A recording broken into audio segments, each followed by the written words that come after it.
2023년 3월 1일 천안광성교회 수요예배 시작하겠습니다.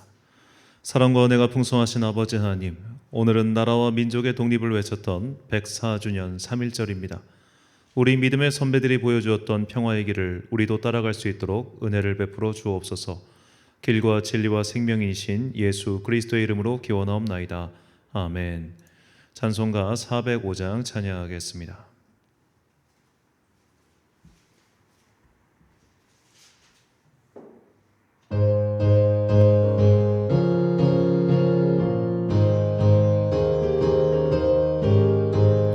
주의 친절한 팔에 안기세 우리 마음이 평안하리니 항상 기쁘고 복이 되겠네. 영원하신 팔에 안기세 주의 팔에 그 크신 팔에 안기세 주의 팔에 영원하신 팔에 안기세.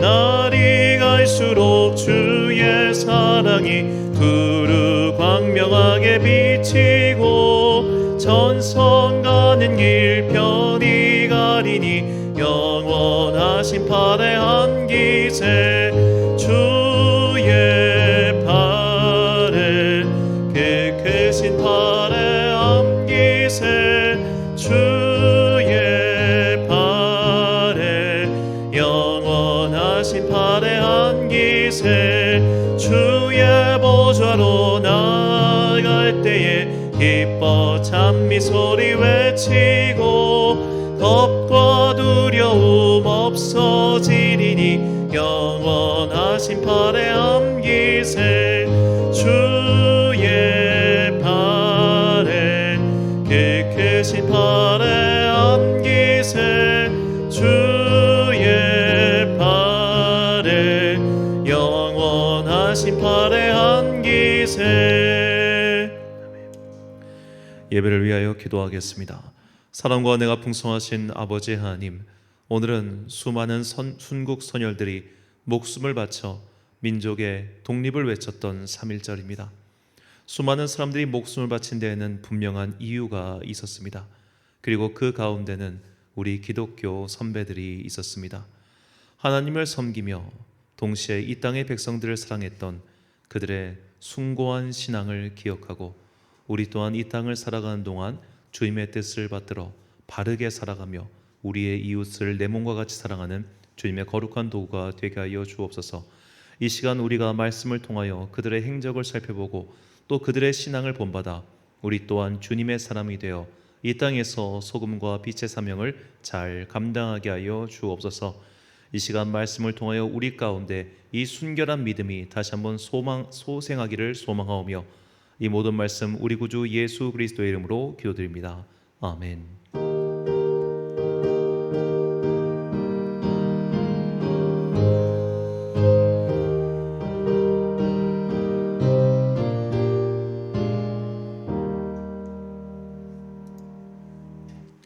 오늘 우리에게 주신 하나님의 말씀 미가서 4장 1절부터 4절까지의 말씀입니다. 미가서 4장 1절부터 4절까지의 말씀, 저와 함께 한 절씩 교독하시겠습니다. 끝날에 이르러는 여호와의 전의 산이 산들의 꼭대기에 굳게 서며 작은 산들 위에 뛰어나고 민족들이 그리로 몰려갈 것이라. 곧 많은 이방 사람들이 가며 이르기를 오라 우리가 여호와의 산에 올라가서 야곱의 하나님의 전에 이르자. 그가 그의 도를 가지고 우리에게 가르치실 것이니라. 우리가 그의 길로 행하리라 하리니 이는 율법이 시온에서부터 나올 것이요 여호와의 말씀이 예루살렘으로부터 나올 것임이라. 그가 많은 민족들 사이에 이를 심판하시며 먼 곳 강한 이방 사람을 판결하시리니 무리가 그 칼을 쳐서 보습을 만들고 창을 쳐서 낫을 만들 것이며 이 나라와 저 나라가 다시는 칼을 들고 서로 치지 아니하며 다시는 전쟁을 연습하지 아니하고 각 사람이 자기 포도나무 아래와 자기 무화과 나무 아래에 앉을 것이라. 그들을 두렵게 할 자가 없으리니 이는 만군의 여호와의 입이 이같이 말씀하셨습니다. 아멘. 3.1운동과 한국 개신교회란 제목으로 하나님의 말씀 선포하겠습니다. 오늘은 104주년 3.1절입니다. 원래는 수요일에는 우리가 성경 난제풀이를 하는데 오늘 새벽에 말씀을 전하면서 한 번쯤은 이 3.1 운동과 한국 개신교의 역사에 대해서 정리를 해서 알려드리면 좋겠다 하는 생각이 들어서 좀 내용을 바꿨습니다. 3.1 운동은 일단은 한국 근대산 자료가 엄청나게 많아요. 그래서 이것을 일괄적으로 정리하는 것도 사실 쉽지 않고 또 무엇보다 해석이 조금씩 갈리는 부분이 있습니다.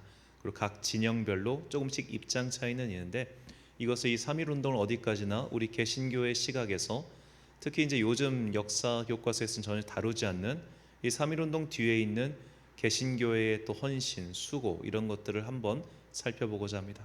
그리고 무엇보다 우리가 그 당시 왜 이 기독교 순국 선열들이 그렇게 열심히 이 운동에 참여하였는가 그것에 대해서도 원인을 한번 살펴보고자 합니다. 먼저 3.1 운동에는 당시 국제적인 외부 배경이 두 가지가 있었습니다. 첫 번째는 미국 대통령 넬슨의 민족 자결주의 선언입니다. 각 민족은 자신의 일을 자신 스스로 감당해야 된다는 선언이었는데 이 민족 자결주의 선언에 영향을 받은 사람들이 1919년 2월 8일에 일본 도쿄에서 독립선언을 일으킵니다. 582명의 일본 유학생들이 일으킨 운동이었죠. 자, 이렇게 외부적인 조건에서 첫 번째로 이렇게 독립에 대한 어떻게 보면 강한 이데올로기, 사상이 발생하였고 그 당시에 또 국내적 상황이 있었습니다. 1919년 1월경에 고종이 승하하는 일이 벌어집니다. 근데 고종이 원래 그냥 건강하게 잘 살고 있다가 갑자기 죽어요. 그래서 당시 민중들 사이에서는 고종이 독사를 당했다라는 소문이 횡행하게 퍼지기 시작합니다. 자, 전년도 1918년에 미국 대통령 넬슨의 민족 자결주의 운동에 영향을 받은 사람들이 있었고 그들이 2월 8일에 독립운동을 일으켰고 일본에서 그리고 1월 달에는 국내적인 상황이 굉장히 흉흉했죠. 자, 이런 두 가지 상황이 맞물리면서 당시 일본을 불구 대천의 원수로 여기고 있는 사람들이 있었는데 그들이 바로 동학 농민운동을 일으켰던 천도교인들입니다. 당시 천도교의 3대 교주였던 손병희 선생은 이 고종의 장례 일정에 맞춰서 전 민족이 봉기를 일으킬 계획을 세웠어요. 일단 2월 8일에 독립선언을 했던 그 일본 유학생들의 뜻을 받들어서 우리도 국내에서 이런 봉기 운동을 일으켜야겠다라고 생각한 겁니다. 자, 천도교와 일본의 관계를 우리가 한번 살펴봐야 왜 이들이 이 독립운동을 주도하려고 했는지 그 이유를 알게 됩니다. 이 천도교의 일대 교주는 보통 이제 교조, 그러니까 처음 만든 사람은 교조라고 하는데 이 사람이 최재호라는 사람이에요. 이 동학의 창시자로도 유명합니다. 이 최재호가 1860년에 하늘로부터 계시를 받아서 만든 것이 천도교입니다. 자, 이 천도교인 중에 그 전라북도 오늘날 정읍에서 일종의 오늘로 치면은 뭐 목사라고 해야 될까요? 아니면 장로라고 해야 될까? 그런 교인으로서 되게 지도자 역할을 했던 사람이 그 유명한 녹두장군 전봉준입니다. 이 전라북도 정읍은 옛날부터 전라도 지역이 곡창지대였기 때문에 굉장히 쌀이 많이 났고 그 말인즉슨 탐관오리의 부패가 굉장히 심했습니다. 그래서 이 정읍에 있었던 이 탐관오리를 척결하는 과정에서 농민 봉기가 일어나죠. 이 농민 봉기를 이끌었던 사람이 전봉준 장군인데 이 전봉준이 일으키는 이 농민군, 보통 동학군이라고도 표현을 하는데 이들을 도저히 막을 수가 없었습니다. 당시 이제 조선의 미약한 군대와 또 부패한 정치 상황에서는 이것을 도저히 막을 수 없자 당시 조선 정부가 청나라한테 부탁을 해요. 파병을 좀 해달라고. 그래서 청나라 군대가 우리나라에 들어옵니다. 그러자 청나라 군대가 들어온 틈을 타서 일본군 또한 우리나라에 들어와요. 자, 이것을 보고 이 동학운동을 전봉준 장군을 비롯한 이대 교주 등등이 이거 지금 우리끼리 싸울 때가 아니다 해가지고 잠시 정부와 화해를 합니다. 이 탐관오리를 척결해주고 기타 등등 세금을 좀 정상화시켜달라 해서 서로 합의를 봐요. 그런데 일본과 청나라는 나가지 않았습니다. 그래서 그때 청일 전쟁이 발발하죠. 청나라와 일본 사이의 청일 전쟁이 우리나라 땅에서 벌어졌기 때문에 정말 수많은 사람들이 목숨을 잃게 됩니다. 어리석은 지도자가 펼치는 정책 때문에 이렇게 된다는 것을 정말 여실히 보여주는 신뢰죠. 자, 그렇게 해서 이 나라가 전쟁통이 됐고 결국 일본의 승리로 막을 내리게 되죠. 그때부터 일본은 우리나라 내정에 적극적으로 간섭하기 시작합니다. 이것을 두고 볼 수 없었던 전봉공 장군 등은 2차 농민 봉기를 일으켜요. 그래서 2차와 3차에 걸쳐 농민 봉기를 일으켰는데 이것이 일본군에 의해 완전히 진압당하게 됩니다. 결국 전봉준 등을 비롯한 이 천도교 수많은 교인들이 일본군에 의해서 목숨을 잃게 되죠. 그래서 일본은 천도 교인들에게 불구대천의 원수가 된 겁니다. 일대 교주였던 이 최재우가 남긴 안심가라는 그 노래에 이런 대목이 있다고 하네요. 내가 또한 신선되어 하늘로 올라간다 하더라도 개 같은 외적놈들을 하루아침에 소멸하고. 자, 이렇게 교주가 안심가를 하면 이 교인들은 이렇게 답가를 했다고 합니다. 개 같은 외놈들 우리의 원수로다. 기왕의 임진왜란 그때부터 개 같은 놈들 한 칼로 제사를 드려 무궁의 행복을 누리로다. 그러니까 옛날이나 지금이나 개 같다는 건 욕이었나 봐요. 하여튼 이게 심하게 욕할 정도로 그들은 일본을 아주 증오했습니다. 자, 그런데 이렇게 일본을 증오하는 천도 교인들이 일으켰던 만약에 일으켰다고 치면 3.1 운동이 어떻게 비폭력 평화 운동이 되었을까요? 1919년 당시 천도 교인들은 스스로 말하기를 우리에게는 300만 명의 교인이 있다고 그렇게 말을 합니다. 그런데 이 농민의 특성상 당시 1919년도에 무슨 연결망이 있고 무슨 조직화가 되어 있겠어요. 그냥 그렇게 많다라고 했겠죠. 그래서 이 손병희 선생이 당시 이제 또 다른 독립운동가이면서 민족운동가였던 남강 이승훈 선생, 이분은 이제 장로였는데 이승훈 선생이 부탁을 합니다. 우리 같이 이날 이 고종의 장례식이 3월 3일 날 예정돼 있었는데 이 3월 3일 날 같이 힘을 합해서 민족 봉기를 일으켜보자. 우리는 숫자가 많고 너희 기독교인은 숫자는 비록 적지만 여기 조직력이 있으니 이것을 전국 단위로 네트워크를 펼쳐서 좀 큰 민족 봉기를 일으켜보자, 이렇게 제안을 합니다. 그러자 남강 이승훈 선생이 이것은 나 혼자서 결정할 수가 없으니 나와 함께 있는 여러 가지 기독교 인사들이 모여서 회의를 한 후에 알려주겠다라고 결정을 하죠. 자, 그때 이 천도교, 그러니까 이 운동 자체에는 동의를 하지만 이것을 천도교와 함께 한다는 것에 많은 기독교 인사들이 난색을 표명합니다. 왜냐하면 오늘날 이제 대전에 가면은 굉장히 유명한 사이비 단체가 있는데 증산도라고 하는 단체에서요. 이 증산도에 큰 영향을 끼친 게 바로 동학입니다. 이 최재호 선생의 그거를 이 하늘로부터 계시를 받아서 이렇게 내가 큰 도를 펼친다고 하는 것을 이 증산도가 되게 강하게 영향을 받거든요. 그러니까 그 당시 목사들이 볼 때 천도교는 그냥 민족 자생 종교, 그러니까 동학이 문제가 아니라 천도교 자체가 문제였던 거예요. 그냥 쉽게 말해 그냥 사이비 단체였던 겁니다. 사이비 단체가 아무리 좋은 일을 한다고 해도 너희들은 사이비잖아, 이런 인식이 있었기 때문에 그들과의 연합을 상당히 꺼려하는 분위기가 있었어요. 자, 그럼에도 불구하고 우리가 대의, 즉 큰 일을 위해서 잠시 그들을 어떻게 보면 수용하고 그들과 함께 일을 하자라고 주동했던 기독교 인사들이 있었는데 이것이 당시 YMCA 출신의 목사 및 장로였습니다. YMCA는 Young Men's Christian Association의 머리글자로 영국 복음주의 개신교인들이 19세기 중반 결성한 민간 단체입니다. 이 단체의 목표는 기독교 정신으로 사회운동을 펼치는 것이었죠. 당시 민족대표 33명 중에 9명이 YMCA 출신이었습니다. 이 YMCA가 영국에서 나오게 된 이유는 그 당시 산업혁명과 굉장히 큰 관련이 있는데 영국의 산업혁명이 성공하면서 빈부격차가 어마어마하게 발생합니다. 그래서 이제 존 웨슬리와 같은 복음주의 운동했던 사람들이 이 빈부격차를 어떻게 보면 조금이라도 해소하기 위해서 되게 노력을 많이 해요. 이런 정신을 이어받아서 기독교회가 단순히 교회만 머물러 있는 것이 아니라 사회의 변혁을 위해 적극적으로 행동하고 나서야 된다. 이게 YMCA 정신이었던 것이죠. 그래서 이제 옛날 부마 항쟁 때 이 부산 YMCA가 이 항쟁을 굉장히 적극적으로 이끌었고, 그래서 이제 그 당시 어떻게 보면 민주화 운동을 하셨던 노무현 전 대통령이나 문재인 전 대통령이 모두 부산 YMCA 소속이었습니다.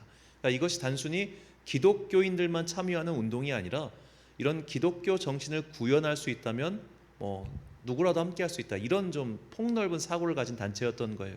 그렇기 때문에 천도교인과 연합하는 것을 승인합니다. 자, 그래서 이 3월 3일 1919년 3월 3일 고종의 장례식 날 많은 인중이 모일 테니, 인파가 모일 테니 그때 민족 봉기를 일으키자, 그렇게 제안을 했는데 3월 3일 이 장례식이라는 게 좀 문제가 됐습니다. 왜냐하면 우리나라 전통 아직도 유교 문화니까 장례식은 그래도 고인을 추모하며 좀 점잖게 지내야지, 왜 하필 그거를 이렇게 껴들어가지고 이거 하냐, 이건 좀 양반스럽지 못하다, 그런 의견이 있었어요. 그래서 3월 3일 전날인 3월 2일 날 이걸 하자는 의견이 나옵니다. 그런데 3월 2일이 주일이었단 말이에요.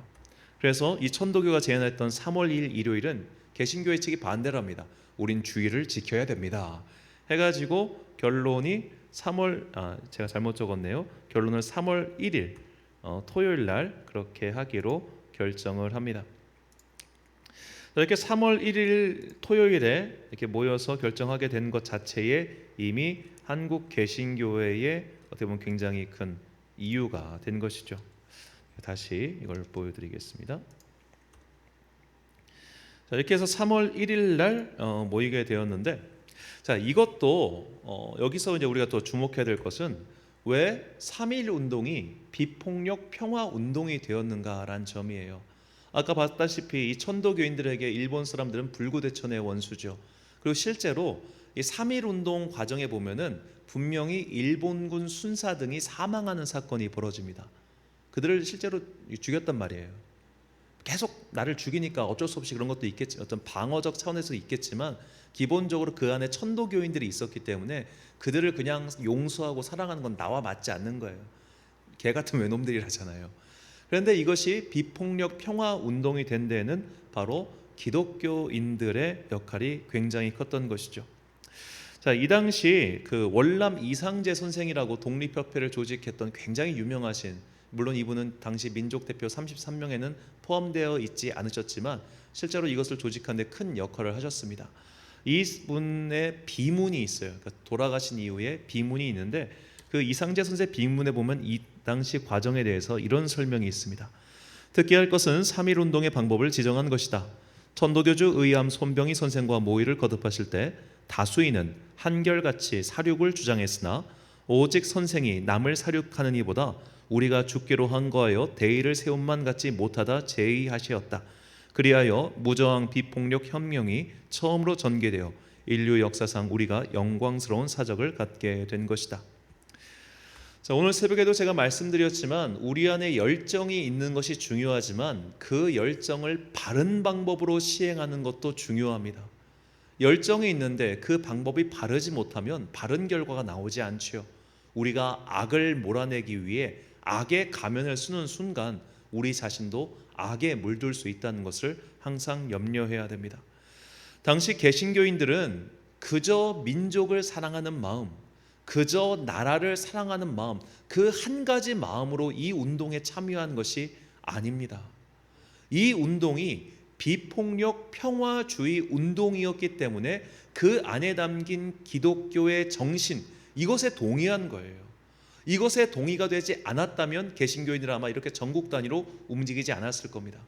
제 이 말의 근거가 또 있는데 이것이 무엇이냐면 우리가 독립운동의 역사를 쭉 보면은 1기, 2기, 3기 이 정도로 나눌 수 있는데 1기가 3.1 운동과 같은 비폭력 평화 운동이었다면 2기 이후의 운동은 저 만주 쪽으로 가서 어떻게 보면 독립군 활동을 하든지 아니면 테러 운동을 한단 말이에요. 여기에는 한국 개신교회가 조직적으로 가담하지 않습니다.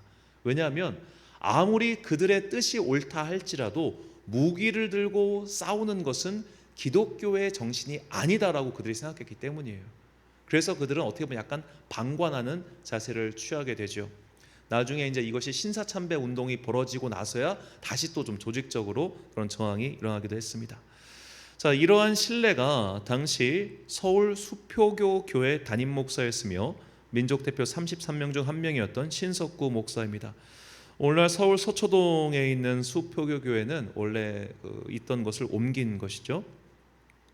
자, 이분이 정말 대단한 분인데 3.1 운동으로 감옥에 투옥되어 3년형을 치르셨고 이후 신사참배 반대하시다가 또 투옥되셨고 나중에는 일제가 일으킨 태평양 전쟁의 승리를 기원하는 전승 기원 예배 또한 거부하셔서 용산 경찰서에 구금되셨습니다. 이 광복 후에는 북한 공산당과 대립하시다가 1949년 투옥되셨고 총살 당하셨습니다.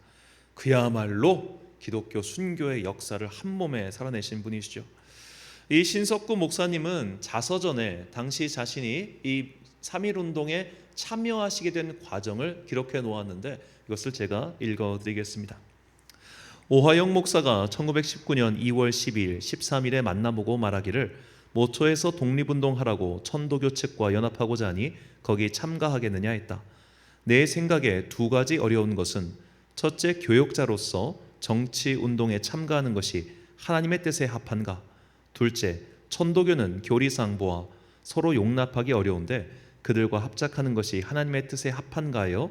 즉시 대답하지 않고 좀 생각해 보겠다고 하였다. 그 후 새벽마다 하나님 앞에 이 일을 위하여 기도하였는데 2월 27일 새벽에 이런 음성이 들렸다. 4,000년을 이어온 강토를 내 대에 와서 잃어버리는 것은 죄일지인데 지금 힘을 쓰지 않으면 더욱 죄가 아니더냐. 이때 바로 뜻을 결정하였다. 자, 이것이 당시 기독교인들의 생각이었던 것이죠. 두 가지 관점. 이 일 자체가 옳으냐? 두 번째, 저들과 함께하는 것이 옳으냐? 이것이 내 안에 해소되고 나서야 그때 비로소 움직였다는 겁니다. 단순히 민족주의자였다면 이런 것을 고민할 필요가 없겠죠. 한민족이 하나 되어 이 일을 해보자, 한민족이 하나 되어 외세를 몰아내보자, 이런 단순한 사고가 아니었던 거예요. 왜냐하면 그들에게는 조선이라는 나라보다, 한민족이라는 민족성보다 더 위가 있었으니 바로 내가 하나님 나라의 백성이라는 자의식이었습니다. 하나님 나라가 먼저 있지 조선이라는 나라는 그 다음이라는 거예요. 이 의식이 분명했기 때문에 이러한 과정, 기도의 과정, 숙고의 과정을 거친 이후에야 그 운동에 참여했던 것이죠.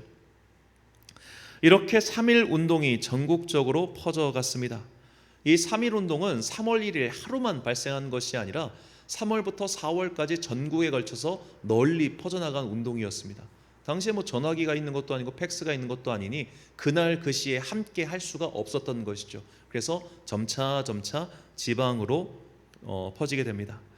이 3.1 운동하면 떠오르는 유관순 열사가 이끈 천안 병천의 아우네 장터 운동 또한 3월 14일이었고 제가 새벽에 말씀드렸던 익산 솜리 장터의 만세 운동 또한 4월 4일이었습니다.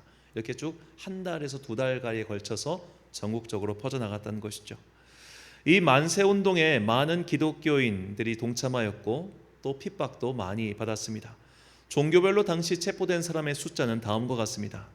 개신교인이 3,373명, 천도교인 2,283명, 유교 346명, 불교 220명, 무교가 9,304명입니다. 3,373명이 체포되었는데 당시 개신교의 총 인구가 23만 명입니다. 그러니까 약 기독교 총인구 1%가 당시 체포된 것이라 볼 수 있겠죠. 천도교인이 아까 말씀드린 것처럼 300만 명이 넘는다고 하였는데 300만 명 중에 2283명이면 몇 퍼센트가 다 되겠습니까? 그만큼 개신교회인들의 참여율이 굉장히 높았어요. 이 2273명만 참여했겠습니까? 이들은 대부분 교회의 지도자급 인사들입니다. 장로나 목사들이었단 말이에요. 나머지 교인들은 참여했지만 붙잡히지 않은 것뿐이죠. 그렇기 때문에 정말 많은 개신교인들이 이 운동에 동참하였고 이 운동에 동참한 데에는 단순히 민족주의 운동이라서 동참한 것이 아니라 이것이 하나님의 뜻과 부합되기 때문에 그들은 목숨을 걸고 이 일에 참여했던 것입니다. 아쉽게도 제가 가진 자료상으로는 이 운동에 참여한 개별 교회의 현황이 저에게 없습니다.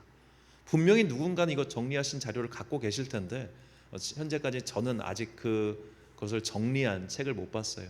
그래서 일단 제가 아는 한 각 교회, 참여한 교회들에 대해서 사례를 말씀드리고자 하는데 유명한 교회 첫 번째 사건은 화성 제암리에서 벌어진 제암리 교회 사건입니다.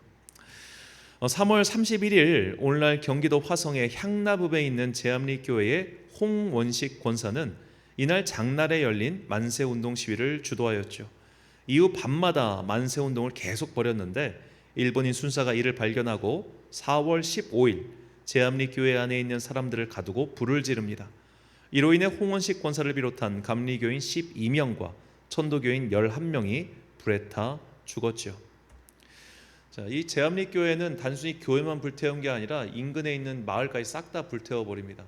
그래서 정확히 몇 명이 죽었는지는 기록에 남아 있지 않습니다만 이 교회 안에 갇혀 있다가 불에 타 죽은 사람들의 숫자만은 분명하지요.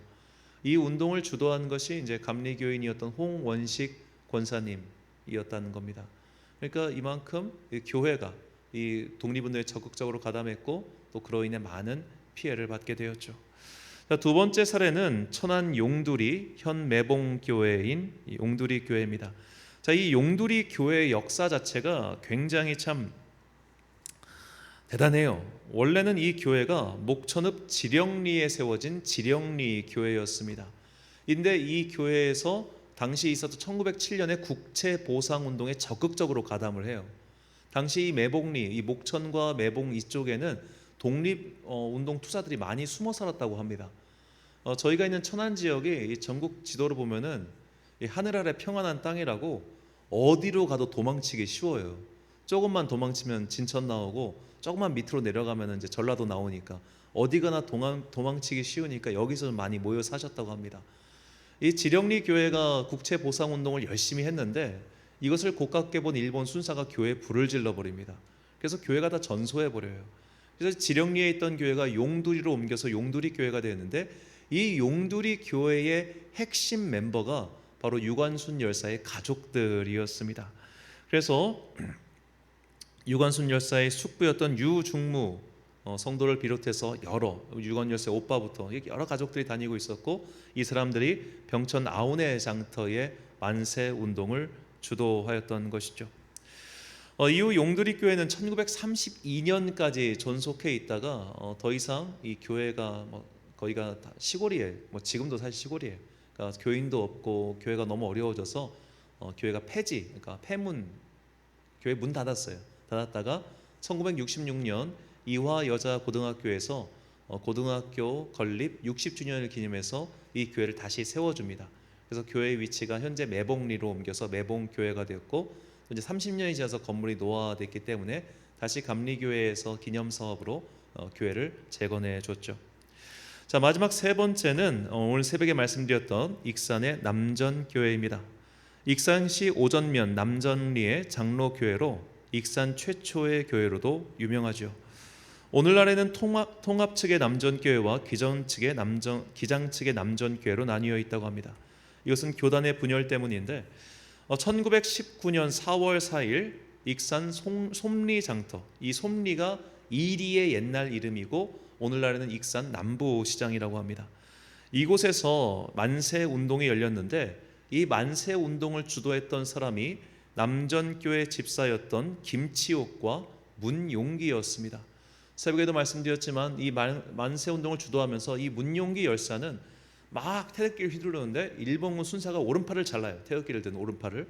그러자 왼팔로 휘두릅니다. 다시 왼팔을 자릅니다. 양팔이 잘린 상태에서 대한독립 만세를 외치다가 죽었어요. 그가 이제 그 당시 남전교회 교회학교 교사였습니다. 김치용 집사는 그 당시 이제 주도하고 이제 옥고를 치르게 되는데 너무 심하게 고문을 받아가지고 2년 후에 나왔지만 그대로 7년 후에 이분이 고문 후유증으로 사망하게 되지요. 그 당시 솜리장터에서 6명이 죽었는데 그중 3명이 남전교회 성도들이었습니다. 자, 이처럼 한국 개신교회는 정말로 많은 피와 눈물 그리고 희생을 하면서도 이 만세 운동을 주도했습니다. 왜 그랬을까요? 아까 말씀드린 것처럼 그들 안에 여호와 하나님께서 주신 평화의 메시지를 내 목숨을 걸고서라도 지켜야 한다는 신념과 믿음이 분명했기 때문입니다. 오늘 본문 3절 말씀을 제가 읽겠습니다. 그가 많은 민족들 사이의 일을 심판하시며 먼 곳 강한 이방 사람을 판결하시니 무리가 그 칼을 쳐서 보습을 만들고 창을 쳐서 낫을 만들 것이며 이 나라와 저 나라가 다시는 칼을 들고 서로 치지 아니하며 다시는 전쟁을 연습하지 아니하고. 아멘. 기독교의 정신은 언제나 평화였습니다. 하나님께서는 우리 이 땅에 전쟁이 그치기를 강력하게 바라고 계셨고 그렇기 때문에 우리가 설령 나의 목숨이 희생되더라도 칼을 들고서 서로를 해치는 일이 없기를 바라시지 않았을까요? 이것에 대해서 물론 해석이 좀 여지가 있습니다만 우리가 초기 기독교의 순교사를 보면 당시 로마 병사들 중에 기독교의 교리를 영접하고 예수 그리스도를 나의 구주로 모셨기 때문에 더 이상 내가 칼을 들어서 다른 형제를 해치는 일을 하지 않겠다라고 거부하는 일이 벌어집니다. 그래서 정말 수많은 기독교인인데 로마군 병사였던 사람들이 그대로 즉결 처분을 당한 일이 벌어지죠.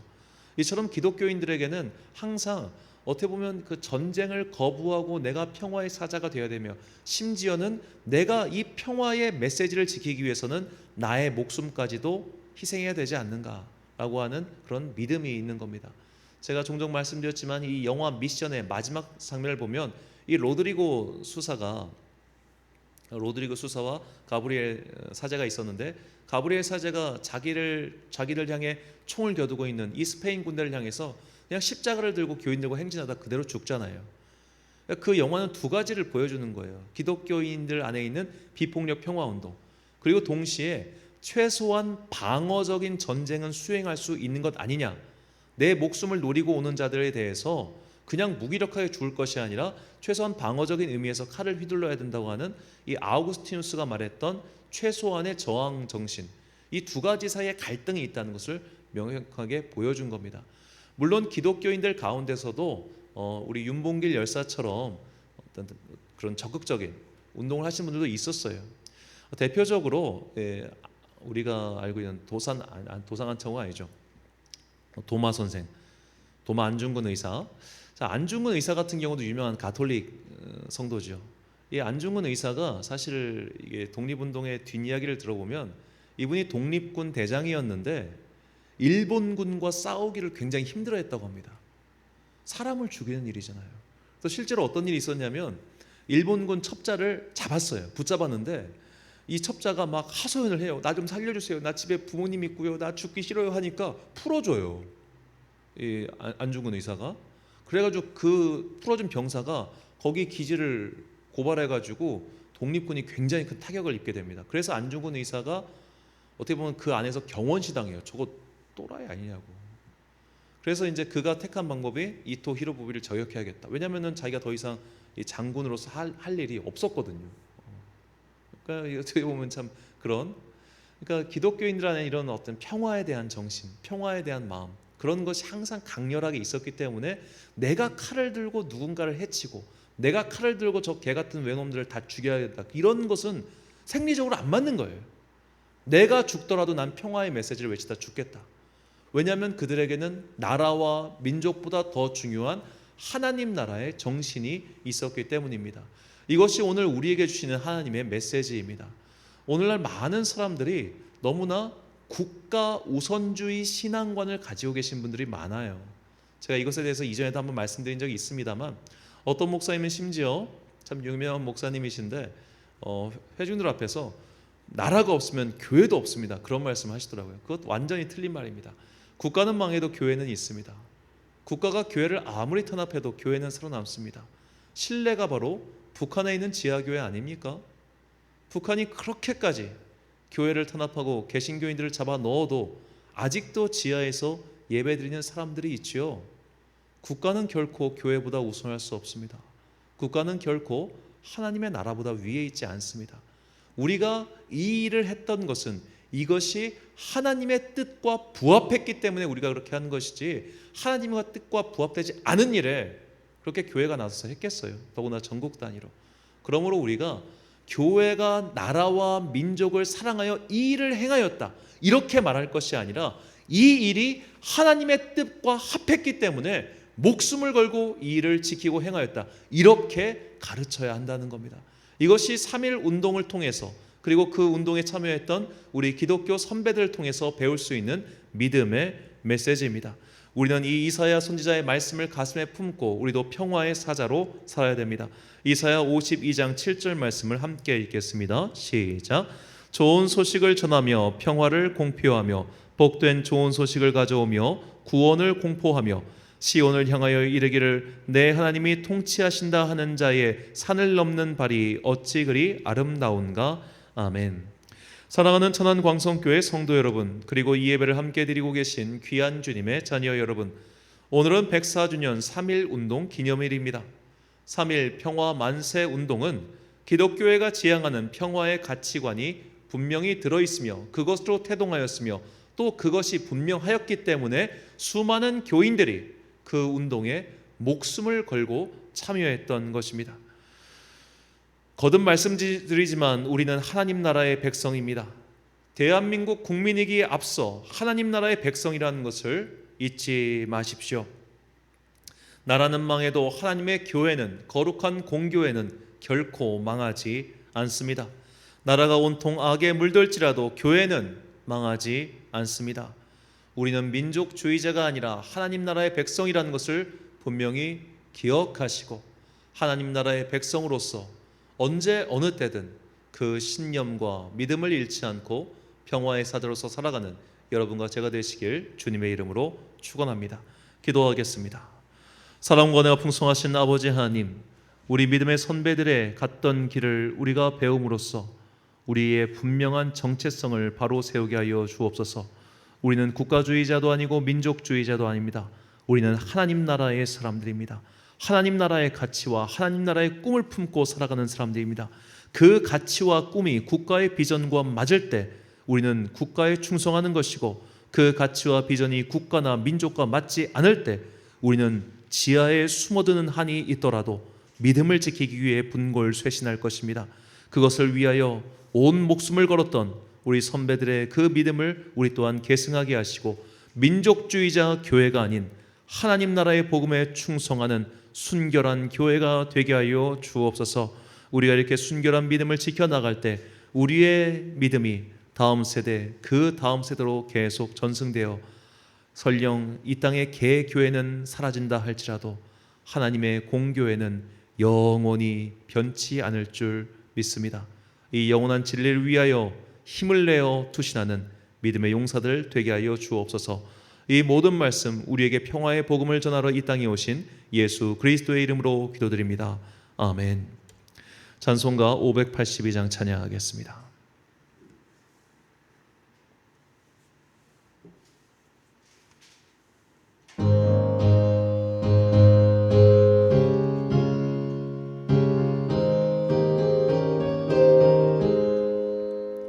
어두운 밤 마음에 잠겨 역사의 어둠 짙었을 때에 계명성 동쪽에 밝아 이 나라 여명이 왔다.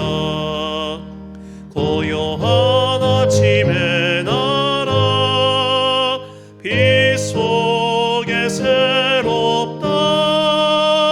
이 빛 삶 속에 얽혀 이 땅에 생명 탐로아간다.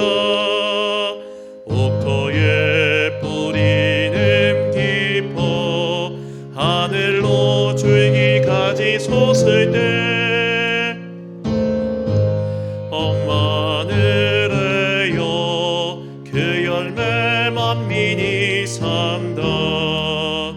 고요한 아침의 나라 일꾼을 부른다. 하늘 씨앗이 되어 역사의 생명을 이어가리. 맑은 샘 줄기 용솟아 거칠은 땅을 흘러 적실 때 기름진 푸른 벌판이 눈앞에 활짝 트인다.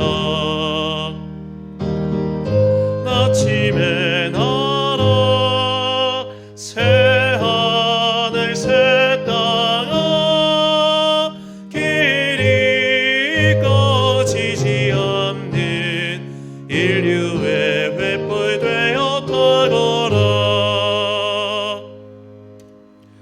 주기도문 하심으로 예배를 마치겠습니다.